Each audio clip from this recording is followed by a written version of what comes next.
ദേവിയാനിക്കാണെങ്കിൽ തനിക്ക് ആരാണ് ലിവർ തന്നേന്ന് അറിയണം. അത് ഏത് വിധേനയും എനിക്ക് അറിഞ്ഞേ പറ്റൂ. ആ കുട്ടിയെ എനിക്കൊരു നോക്ക് കാണണം. ആ കുട്ടിയോട് നന്ദി പറയാം എന്ന് ജയന്റെ അടുത്ത് പറയുന്നുണ്ട്. ജയനാണെങ്കിൽ പറയാണ്, ദൈവമേ, നയനയാണ് ലിവർ തന്നേന്ന് ദേവിയാനി അറിഞ്ഞ ഇനി അതിന് ബഹളം വെക്കോ? തുറന്നു പറയാൻ പറ്റാത്ത അവസ്ഥയായി പോയല്ലോ എന്നൊക്കെ ജയൻ മനസ്സിൽ ചിന്തിക്കുകയാണ്. ജയൻ എന്താ ആലോചിക്കുന്നേ? അല്ല ദേവിയാനി, ആ കുട്ടിക്ക് എല്ലാം ഓക്കെ ആയി വരുന്നേ ഉള്ളൂ. എല്ലാം ശരിയായതിനു ശേഷം എന്തായാലും നിനക്ക് ഞാൻ ആ കുട്ടിയെ കാണിച്ചു തരുമെന്ന് ജയൻ പറയാണ്. എന്തായാലും ജയേട്ടാ, ആ കുട്ടിക്ക് എന്തെങ്കിലും സഹായം ചെയ്തു കൊടുക്കണേ. ആ കുട്ടിയുടെ നല്ല മനസ്സ് കാരണല്ലേ ഞാൻ ഇപ്പോഴും ജീവനോടെ ഇരിക്കുന്നത്. ദൈവത്തിന് തുല്യ എനിക്ക് ആ കുട്ടി എന്തായാലും എനിക്കൊരു നോക്ക് കാണണം. എല്ലാ കാര്യങ്ങളും ചെയ്യുന്നുണ്ട്. നീ എന്തായാലും വിഷമിക്കാതെ കിടക്ക്. ഇപ്പോൾ ഓക്കെ ആയി വരുന്നുണ്ടെന്ന് ഡോക്ടർ പറഞ്ഞു. ഇനി നീ ടെൻഷനൊന്നും അടിക്കരുത്. ആവശ്യമില്ലാത്ത കാര്യങ്ങളൊന്നും വെറുതെ മനസ്സിലിങ്ങനെ ഇട്ട് അതും ഇതൊന്നും ചിന്തിക്കല്ലേ. അവളുണ്ടോ പുറത്ത്? എൻ്റെ മരുമകളാണെന്ന് പറഞ്ഞ് നടക്കുന്നവള് ഉണ്ടാവും. എനിക്ക് കാവലിരിക്കുകയല്ലേ എൻ്റെ സ്നേഹം പിടിച്ചെടുക്കാനായിട്ട്. എന്തായാലും അവളെ കാണണ്ട. അവളെ കണ്ടു കഴിഞ്ഞാൽ എനിക്ക് അസുഖം കൂടും. ഇങ്ങോട്ട് അവളെ കയറ്റരുത്. അത് മാത്രമേ എനിക്ക് നിങ്ങളോടൊരു അപേക്ഷയുള്ളൂ. നാളെ എന്തായാലും വീട്ടിലോട്ട് പോവല്ലേ? ആ സമയത്ത് അവളെ അവിടെ കാണരുത്. ദൈവം വിചാരിച്ച് അവളെ വീട്ടിലോട്ട് പറഞ്ഞു വിടണം. എനിക്ക് കുറച്ച് നാള് സമാധാനത്തോടെ ഒന്ന് റെസ്റ്റ് എടുക്കണം. ഞാൻ എന്താ നിന്റെ അടുത്ത് പറയാ? എന്തായാലും ഞാനിപ്പോൾ ഒന്നും പറയുന്നില്ല. നീ റെസ്റ്റ് എടുക്ക്. ഞാൻ പുറത്തോട്ട് പോവാണെന്നും പറഞ്ഞ് ജയൻ ഇറങ്ങുന്നുണ്ട്. ആദർശിന്റെ അടുത്ത് ജയൻ പറയുന്നുണ്ട്, അമ്മയുടെ സ്വഭാവത്തിൽ ഇപ്പോഴും ഒരു തരി പോലും മാറ്റമില്ല. നയനമോളോടുള്ള വെറുപ്പ് മാത്രമേ ഇപ്പോൾ അമ്മയ്ക്കുള്ളൂ. എന്താ അച്ഛാ, ഇത്രയും വലിയൊരു കാര്യം നയനയാണ് ചെയ്തതെന്ന് നമുക്ക് തുറന്നു പറയാൻ പറ്റുന്നില്ലല്ലോ. ഇനി പറഞ്ഞു കഴിഞ്ഞാൽ അമ്മയുടെ ഈ ഒരു സാഹചര്യത്തിൽ എങ്ങനെ പ്രതികരിക്കുകയെന്ന് അറിയില്ല. അതുകൊണ്ടാ അല്ല എല്ലാം തുറന്നു പറഞ്ഞേനെ. അമ്മയുടെ മനസ്സിൽ അമ്മയുടെ ജീവൻ രക്ഷിച്ച, അമ്മയ്ക്ക് ലിവർ നൽകിയ ആ കുട്ടി ദൈവതുല്യ. എന്നത് നയനമോളാണെന്ന് അറിയുന്നില്ലല്ലോ. ഇത് കേട്ട് വിഷമിച്ച് നിൽക്കുന്ന ആദർശിന്റെ അടുത്ത് പറയുന്നുണ്ട്, മോൻ സങ്കടപ്പെടണ്ട. ഒരു ദിവസം ദേവിയാനി എല്ലാം തിരിച്ചറിയും. ആ ദിവസം മോളെ ചേർത്ത് പിടിക്കും എന്നൊക്കെ. നാളെ തന്നെയല്ലേ നയന മോളെയും ഡിസ്ചാർജ് ചെയ്യുന്നേ? ആ അച്ഛാ, അവളുടെ അമ്മ പറയുന്നത് അങ്ങോട്ട് കൊണ്ടുപോവാ എന്നാ അച്ഛനിക്കാര്യൊന്നും അറിഞ്ഞിട്ടില്ലല്ലോ. അറിയുമ്പോൾ എങ്ങനെയാ പ്രതികരിക്കുക എന്നറിയില്ല. ഗോവിന്ദന്റെ അടുത്ത് അവർ തന്നെയല്ലേ പറഞ്ഞത് പറയണ്ട എന്ന്. അത് പറഞ്ഞിരുന്നെങ്കിൽ ചിലപ്പോൾ അവന്റെ അവസ്ഥയും എങ്ങനെയാവുമെന്ന് പറയാൻ പറ്റില്ല. ഒരു അറ്റാക്ക് കഴിഞ്ഞിരിക്കുന്നതല്ലേ. ഈ ഒരു അവസ്ഥയിൽ എങ്ങനെയാ പ്രതികരിക്കുക എന്നറിയില്ല. ദേവിയാനി ഒരു കാര്യം കൂടെ എൻ്റെ അടുത്ത് പറഞ്ഞു. അവള് വീട്ടിലോട്ട് വരുന്ന സമയത്ത് അവിടെ നയന ഉണ്ടാവരുതെന്ന്. എന്തായാലും നയന സേഫായിട്ട് കുറച്ച് നാള് റെസ്റ്റ് എടുക്കണമെങ്കിൽ സ്വന്തം വീട്ടിലോട്ട് തന്നെ പോകുന്നതാ നല്ലത്. ഇപ്പൊ തന്നെ നയനയെ കാണാത്തതുകൊണ്ട് അച്ഛനും അമ്മയും ചോദ്യം തുടങ്ങിയിട്ടുണ്ട്. ഇനി അവരുടെ അടുത്ത് എന്തൊക്കെ കള്ളത്തരങ്ങൾ പറയേണ്ടി വരുമെന്ന് എനിക്കറിയില്ല. ഇനിയിപ്പോ കള്ളത്തരങ്ങൾ പറഞ്ഞല്ലേ പറ്റൂ. ഡിസ്ചാർജ് ആവും നാളെ എന്നറിഞ്ഞ് അനാമികയോട് വേണു പറയുന്നുണ്ട്, മോളെ, നീ എന്തായാലും ഇപ്പൊ തന്നെ അനന്തപുരിലോട്ട് പോ. നാളെ വല്യമ്മയെ ഡിസ്ചാർജ് ചെയ്ത് വീട്ടിലോട്ട് കൊണ്ടുവരുമല്ലേ. എന്തിനാച്ചാ ആനി വിളിക്കാതെ നാണമില്ലാതെ ഞാൻ അങ്ങോട്ട് കയറി ചെല്ലുന്നത്? ഞാൻ എന്തായാലും പോകുന്നില്ല. ഇനിയിപ്പോ നാണവും മാനവും നോക്കിയിട്ട് ഒരു കാര്യമില്ല. ഇത്രയും ദിവസമായി നിന്നെ ഒന്ന് ഫോൺ ചെയ്തോ അവൻ? ഇല്ലല്ലോ. പിന്നെയുണ്ടോ അവൻ നിന്നെ വിളിക്കാനായിട്ട് ഇങ്ങോട്ട് വരുന്നു. നീ അതൊന്നും നോക്കണ്ട. നീ വേഗം അങ്ങോട്ട് പോവാൻ വേണ്ടി നോക്ക്. അച്ഛൻ ഞാൻ പോവില്ല. ആനി എന്നെ വിളിക്കട്ടെ. മോളെ, വാശി പിടിക്കണ്ട.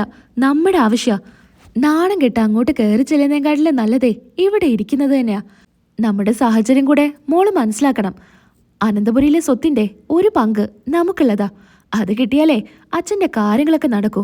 ഇപ്പൊ തന്നെ കടക്കാര് വീട് വരെ എത്തിയിട്ടുണ്ട്. ഇനിയിപ്പൊ അനന്തപുരിയിലോട്ടും എത്തും. മോളെ അങ്ങോട്ടാണ് കല്യാണം കഴിച്ചു കൊടുത്തേന്ന് അറിഞ്ഞ്.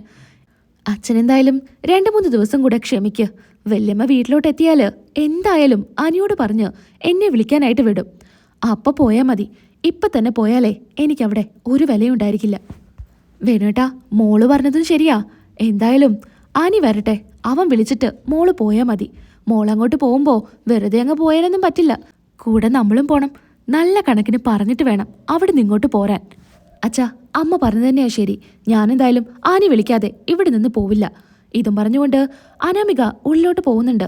വേണുവാണെങ്കിൽ രേവതിയോട് പറയുന്നുണ്ട്, നീ എന്തിനാ മോളുടെ മുൻപിൽ വെച്ച് അങ്ങനെയൊക്കെ പറഞ്ഞത്? ഈ സമയത്ത് നമ്മൾ കുറച്ച് താഴണം. നമ്മുടെ ആവശ്യ, അത് മറക്കണ്ട. എന്നാലും അങ്ങനെയല്ലല്ലോ വേണുവേട്ടാ. അവൻ വന്ന് വിളിക്കുന്നതിലും നമ്മുടെ മോൾ അവിടെ കയറി ചെല്ലുന്നതിലും വ്യത്യാസമുണ്ട്. അതുകൊണ്ട് അവൻ തന്നെ വരട്ടെ. എന്നിട്ട് മോള് പോയാ മതി. എന്തോ നിങ്ങൾ എന്തെങ്കിലുമൊക്കെ തീരുമാനിക്ക്. അങ്ങനെ വേണു അങ്ങ് പോകുന്നുണ്ട്. പിന്നീടാണെങ്കിൽ അനാമിക ആനിക്ക് വിളിക്കുന്നുണ്ട്. അനി അനാമികയുടെ ഫോണാണെന്ന് കാണുമ്പോൾ കട്ട് ചെയ്യാണ്. വീണ്ടും വിളിക്കുകയാണ്. അങ്ങനെ അനി ഫോൺ എടുക്കുന്നുണ്ട്. എന്താ അനാമികെ, നിനക്കിപ്പോൾ എന്താ വേണ്ട? നീ കുറച്ച് മുൻപ് വിളിച്ചിട്ട് എന്തൊക്കെയോ പറഞ്ഞു. അതിന്റെ ഭ്രാന്ത് എനിക്ക് ഇതുവരെ മാറിയിട്ടില്ല. വീണ്ടും നീ എന്തിനാ വിളിച്ചത്? അല്ല, നിനക്ക് ഞാൻ അങ്ങോട്ട് വരണമെന്നില്ലേ? അല്ല, ഞാൻ പറഞ്ഞിട്ടാണോ നീ ഇറങ്ങിപ്പോയത്? നിന്റെ ഇഷ്ടത്തിന് നീ ഇറങ്ങിപ്പോന്നു വരുന്നു. അതിനിപ്പോൾ ഞാൻ എന്ത് പറയാനാ? നീ വന്ന് വിളിക്കാതെ ഞാൻ അങ്ങോട്ട് വരില്ല. വരണ്ട, നീ അവിടെ തന്നെ നിൽക്ക്. ഈ സാഹചര്യത്തിലെ എനിക്ക് നിന്നോട് വഴക്കിടാൻ വയ്യ. വല്യമ്മ ഹോസ്പിറ്റലാ.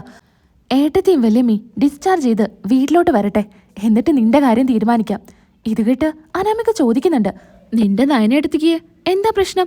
നിന്റെ വർത്താനം കേട്ടാ തോന്നുവല്ലോ വല്യമ്മയ്ക്ക് ലിവർ കൊടുത്തത് നിന്റെ ഏട്ടത്തി നയനയാണെന്ന്.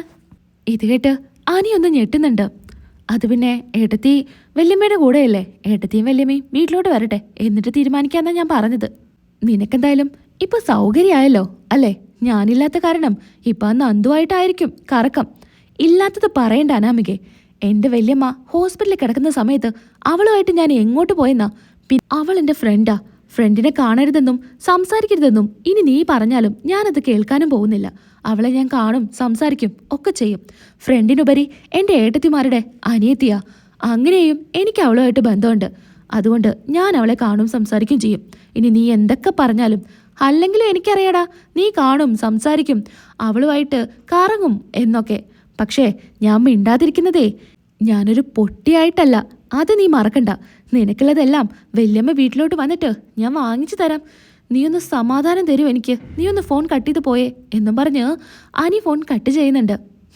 അങ്ങനെ ദേവയാനി ഡോക്ടർ വരുമ്പോൾ ചോദിക്കുന്നുണ്ട്, ഡോക്ടറെ, എനിക്ക് ലിവർ തന്ന ആ കുട്ടി എവിടെയാ കിടക്കുന്നേ? ആ കുട്ടി ഇവിടെ തന്നെ ഉണ്ടല്ലോ. എനിക്ക് ആ കുട്ടിയെ ഒന്ന് കാണാൻ പറ്റുമോ? അതിനെന്താ, കാണാലോ. എപ്പോഴുള്ള ആ ലേഡി ഡോക്ടർ ആയിരിക്കില്ല ആ സമയത്ത് ദേവയാനിയെ നോക്കാനായിട്ട് വന്നിരിക്കുക. ഡോക്ടർക്ക് ഇതൊന്നും അറിയില്ലല്ലോ. മരുമകളാണ് ലിവർ തന്നേന്ന് അമ്മായിമ്മ അറിയാൻ പാടില്ല എന്ന്. എൻ്റെ ജീവൻ രക്ഷിച്ചതിന് ഡോക്ടറോടാ ഞാൻ നന്ദി പറയണ്ടേ. എന്നോടല്ല നന്ദി പറയണ്ടേ, ആ കുട്ടിയോടാ നന്ദി പറയേണ്ടത്. ഡോക്ടറെ, എനിക്ക് ആ കുട്ടിയെ ഒന്ന് കാണണം. ഞാൻ എൻ്റെ ഭർത്താവിനോടും മകൻ്റെ അടുത്തും പറഞ്ഞതാ, കാണിക്കായെന്നാ പറഞ്ഞേ. എന്നാലും എനിക്ക് എന്താ അറിയില്ല, കുട്ടിയെ കാണണമെന്ന് തോന്നാ. ഹോസ്പിറ്റലിൽ നിന്ന് പോകുന്നതിന് മുൻപേ എനിക്കൊന്ന് ആ കുട്ടിയെ കാണണം എന്ന് ഡോക്ടറോട് റിക്വസ്റ്റ് ചെയ്യണം.